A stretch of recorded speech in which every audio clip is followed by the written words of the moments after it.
Hey, how's it going, everybody? This is Kinema. Make sure the mic's on. And we're back with another episode of Clash Royale. This time I'm going to go into my current build and what I'm mainly using for trying to push through Arena 4 up to Arena 5. Now, um, got some people attacking. Uh, I'll actually do like a little bit of a replay of some of my clanmates, but yeah, so definitely doing a pretty good job in here. Slowly moving up, not as much as I'd like. I'm kind of hitting a plateau where I still need to kind of level up some of my troops. I'm not getting the right cards I want, but I've actually done pretty good with getting cards compared to a lot of my friends that's playing. They're actually, if we come down here, oh, stop it. If we come down here and look, basically I've actually gotten everything up to Arena 5, and I'm only have two things left to unlock at Arena 5. I think one is the like Frost Wizard, and the other one is the Mirror card. Um, but everything else is actually doing pretty good. And so I want to kind of get into a little bit about the build that I am currently using. Now the build is actually pretty good, and I'll kind of show a couple of replays. I do have my disadvantages though. That I do lose some matches, so it's not a good. It's not a solid build, but I've been up to high, 1500s or around 1500s or so, trying to get into that 1700 range. Um, with this, but then I've also been knocked all the way back down. So it has its ups and downs. There's a lot of builds online that say, oh, easy pushing to Arena 7. I don't see those in some of those builds. So not that this one is any better, but I'm having a lot of fun with it, and it's a pretty good rush build, depending on what you drop. So basically, kind of get into the build first. We got the giant. The giant's mainly there, so you try to build a build or a deck that is pretty much well rounded with ground, air, and different defenses against different things. Because by now, when you're in this league, you want to know what you need to counter, and or in this arena level, you kind of know how to encounter what spells, and as you can, or what cards. And as you can see, we have quite a lot of cards to kind of go through. So this one I found to be a very, very well-rounded build. Now the thing is you really don't have to get that far to get a lot of the stuff. I think most of the stuff, maybe the rage spell. What did we get? Yeah, I mean, rage spell, the barbarians, all that was unlocked at Arena 3. So it's pretty easy, pretty solid if you can get up to this in Arena 3 and get some of these cards, and then start building going into Arena 4, and then also advancing into Arena 5 with it, which I have done with it. So it's actually been pretty good. So we have the giant. Right, the giant is a good tank. It's good to get. He walks straight to the towers. He gets in there, gets in a few hits if you want him to. Sometimes he can even do more, but he's mainly there to walk past all the troops and guard the attention of the troops. So we have a couple of things to kind of back him up. The knight is actually a pretty good, because the knight's pretty solid because it's 3 elixir to drop, and he actually has a pretty good hit point boost. He's over 1,000 hit points, and he actually does 120 damage per second. So very nice melee attack. He's decent speed, but he does a very good job as far as getting in there. So for 3 elixir, he's very, very easy to drop. He's almost always available as kind of elixir builds up. So you may notice my elixir cost is actually pretty low, and compared to some decks. Some people like having their elixir cost over average, over 5 or over 4. Over 5 would be out there. But no, I'm at a 3.5, so it's actually pretty good. So some of these guys, especially the counter the prince, does pretty good with dropping him, because he can actually take that charge and still whack the prince a couple times to do some damage. So the error, there's no question about this. And you see it, if you look at all of the advanced replays and everything, you kind of see it in there. It's just a good, solid attack, especially for like minion hordes, the goblin armies. There's different things in here. There's the goblin armies. There's the some people that like to spam a bunch of small troops, like the goblins, the archers. I mean, it just takes out all those stuff. So it actually does a very good job with that. It doesn't actually one-shot all the troops, but everything, I think, this does about 200. Yeah, 202. So basically, it does quite a bit of damage on it. So Some people like the dragon, some people like the wizard.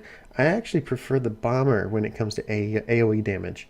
Now, the reason why is it's only 3 elixir to drop this guy, and he is 264 hit points. So he'll actually survive an arrow attack. Does quite a bit of area damage, 92 damage per second at my level. Trying to get him up to level 8 so he can do a little bit more. But he's pretty solid. So you put this behind a giant, and he's just sitting there, especially when, usually the main defense to protect yourself against a giant or protect yourself against any defensive type troop, whether it be Hog Rider, the giant. I don't know if the Golem is in here or not, but but some of those troops that goes directly to the defense towers, he's pretty good on. He can just they drop the skeleton army. If you drop him, you can actually take out the skeleton army in just a couple of bombs. So pretty solid there. The musketeer, pretty much the same reason why I had the musketeer and the goblin, the spear goblins, mainly because of air. That's one limitation that this attack has. You can see we have the buff with the rage, we have the tank with the giant, we have the 3 melee with the knight, the barbarians, and the bombers, and we also have the 3 air with the spear goblins, the musketeer, and the arrows. So those are very, very cheap. In any of these troops, I mean, they actually, for the cost of elixir, they actually do pretty good as far as damage. Musketeer, 4 elixir costs 120 damage, the same amount as the knight. So if you can kind of pair some of those up against rushing the tower and then just drop this rage on them, very, very good as far as doing the kind of a tower rush. So that is it for the troops. Let me stop doing that. Let's get right in here. Let's look at my attack. You may notice my name too. I actually put the at YouTube out after my Kinema name. Not sure if you saw that. I don't know if you can just search for people, but if you're watching this and you're kind of curious and you want to hit me up on here, let me know. But we can watch this attack. It's actually pretty good attack. Don't mean to destroy some of my friends, but it's okay. I didn't destroy them. It was pretty well matchup. Oh, y'all need to see my name down at the bottom. I just scoot over a little bit. I've been blocking part of the screen. Just realized it. So not too much starting out. I was trying to see what he was going to do. I end up dropping the knight first, basically to go ahead and use that 3 elixir so then I can follow it up with something else. So I put down the musketeer, the bomber, and I'm getting ready to do a push on that far town hall. So you can kind of see I dropped the giant. Unfortunately, I didn't have enough elixir there, but the bomber does pretty good. He does drop that freeze spell. That was a little surprising, but pretty good job there. So it basically takes out my initial push. And then, as you can see, I have a couple things for defense, but not much. I kind of have to be careful with exactly what I drop. So I do drop the barbarians, the spear goblins, and then now they're going to do their little push in. So getting ready for that rage as soon as it's up, which it will be. And see, that's what you see, that all of those troops basically between that AoE damage, we had there's the arrows just taking out the goblin army or the skeleton army. So pretty even matchup so far. A little bit more damage on one of his towers than he has on mine, but we do pretty good. So he drops a giant. Right now, I had to drop that down so I wasn't maxed out on elixir, and I had to get some extra cards in there. So I get ready to drop the giant again. But I am going to see I need to defend against that giant. So I do put down, I think, the spear goblins. Spirit goblins? Yeah, there we go. Barbarians, of course, to kind of that help slow it down and do that. He freezes those, but the spear goblins are still in range. He does quite a bit of work on that tower. So it gets it very low, until I actually kind of come in there. Now I have a good rush going to that right side. So rage up with all those troops. They just burn through that skeleton army. They kind of burn the tower. And there you go. And final bomb, and the tower is gone. So do drop the giant on the other side, drop the spear goblins, drop the barbarians. I dropped the barbarians there just to kind of take the tower of the king in that main tower away. And for whenever he did use the freeze again, they were outside of their freeze, so he would get in there and get that second tower down.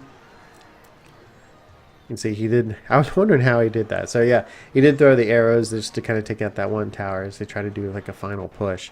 So you can see I drop everything back. The reason why you kind of drop troops a little bit back is you give your elixir time to kind of build up. You want to have quite a bit of elixir by the time, so a lot of your troops get there at once, not just kind of slowly stagger them in so they just get killed one after another.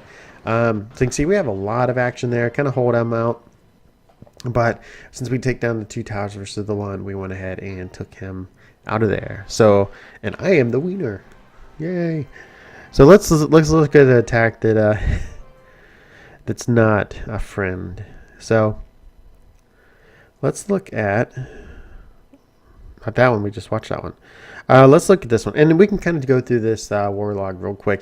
You can see there are some defeats in there, and I kind of hate seeing that. I haven't, like I said, I wish I had a solid build that just kind of, just destroyed every single match. But I haven't really found that. For the most part, I do get a lot of victories, a lot of draws.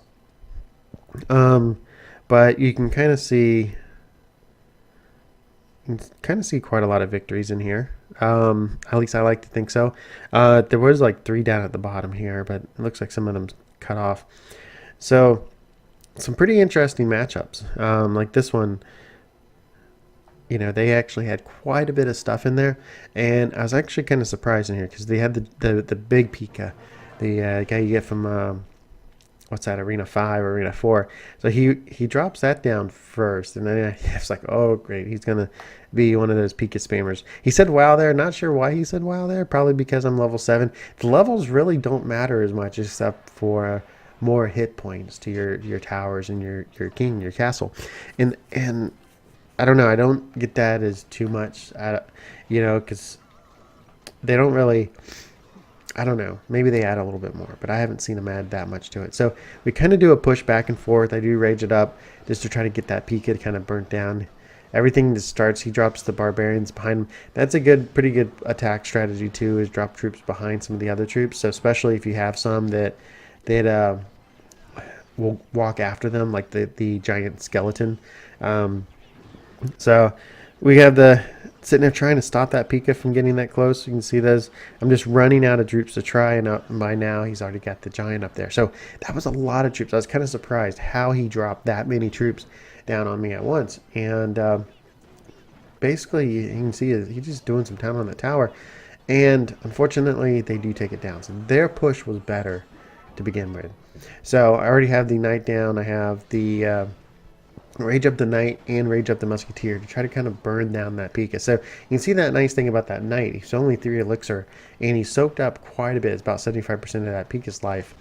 Drop down the goblin or the barbarians, then the goblins to kind of do another rush there. So, and they take out my goblins. That sucks. But my barbarians are still up there doing some work and got that tower down. Now we're still behind. That tower's at 700. They've already destroyed one of mine. So we really got to do something to kind of come back. So that's what we're going to try to do. We have all the skeletons burned down. We have the bomber. The bomber walks the other way. I kind of got disappointed with that. I saw that and I was like, oh, dang it. I did not mean to drop it, so he drops that way. But we did put down the knight again. We put down the barbarians. We already had the musketeer down. And I get that rage spell. So I do the rage spell. They burn down the giant. They burn down the barbarians, because you got to think, I got the bomber there. You got the musketeer. You got the barbarians. You got the knights. You got all those different troops there. So he did put a second hut down, but you saw that thing went pretty quick. Actually, it's right there right now. That may be a second one. So get the giant down, and I'm still kind of just working away at his troops. He's got all the little things. I put down the barbarians, and he's definitely probably getting a little overwhelmed. Now I could do something to stop that giant, but I had so many troops there. I just went ahead and raged them up. They took down the rest of the barbarians, and then they all start whacking on that castle.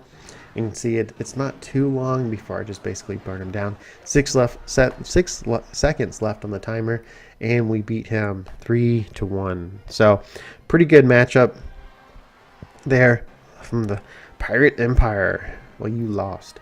So now we have what do we have going on? So many battles. What's some other ones? What's another good 3-star? We 3'd them. Let's not go. Let's watch this one. Let's see what this one is. Victory, 3-0. You can see we're up in Arena 5. This is where I spend most of my time. It's just unfortunately at the timing of recording this video, I do drop down to Arena 4, which kind of sucks. But I spend a lot of my time around that 1400 range. And this is where those arrows come in play, because you see the minion hordes that they dropped. Definitely want to kind of put the arrows down and take this out. It's really the easiest thing. They have low hit points, so those arrows kind of take them out every time. So this is what's kind of annoying about people. Sometimes they'll, especially with your defensive troops, they'll throw in something like the cannon, or in this case the bomber tower, or the inferno tower, something that kind of gets the uh, attention of your defensive troops. Now he did a very good job with those barbarians, putting them behind my goblins. They took out the goblins and went up and took out the giant, and we're kind of stuck there. Now he drops some little mini Pika. He's just sitting there bouncing around, and but you can see he gets a couple of hits on the town hall before the town hall, or not the town hall, but a couple of hits on the tower before the musketeer gets up there. So now we have musketeer versus musketeer. Drop down the barbarians, but they're behind the musketeer. Unfortunately, there is that. If you look at the cards, there is a little bit of a deployment rate, so it does kind of slow things down a little bit. But you can see my barbarians get up there, and they're just doing some work. And I'm like, okay, well, they may actually take that tower out. So you kind of get ready with that giant. They take that tower out, drop the giant on their side of the field, drop the knight, and see what else I'm having coming up. They drop down the tower. They drop down the minion horde. Luckily, I had my arrows ready. Just put it in there. Perfect shot. Took out all those minion hordes and did a little bit of damage on the tower. They do drop down the dragon, the baby dragon, and I try to make sure that I have some stuff in here between the goblins and thing. I hate the dragon hitting the tower, but sometimes it's easier for him to hit the tower and then on your defenses, so you can kind of plan it around a little bit. He tried to rage up that little peak. It didn't work, but now I get the giant right in front of the bomber and the musketeer. Put down a knight, so I have a pretty good mix of troops there, and I go ahead and rage those up, so they kind of rush in there. Nothing's really stopping them. Put down the spear goblins, and they just give up. He's like, I'm done. I'm not going to drop anything else. And there wasn't, he probably could have countered it, maybe, but it wasn't much he could do. So probably not the best attack is 3-star, but this attack, you can kind of get lucky and not really get lucky. That's not what this video is about, but you can kind of do pretty good and just overpower some of the towers. And then I've done a, really, there it goes, done a pretty good rate in here within, holding people off, doing a pretty good job of either get 3s or gets 2'd, or there's some of these is, the battle draw 0 versus 0. We barely scratch each other's base. I mean, it's crazy the how well-rounded that build is. So let me know leave a comment down there below. Let me know what type of build you use, which arena level you're powered up through, and different things. And if you have different attack strategies than what I show in this build, definitely let me know. Leave it like down there in the comments. I'll be glad to read them and comment back and everything like that. So especially if you want to see more Clash Royale videos or more frequent, definitely let me know that too. So this has been Kinema, and hopefully you enjoyed this video. Make sure to subscribe, and I will talk to you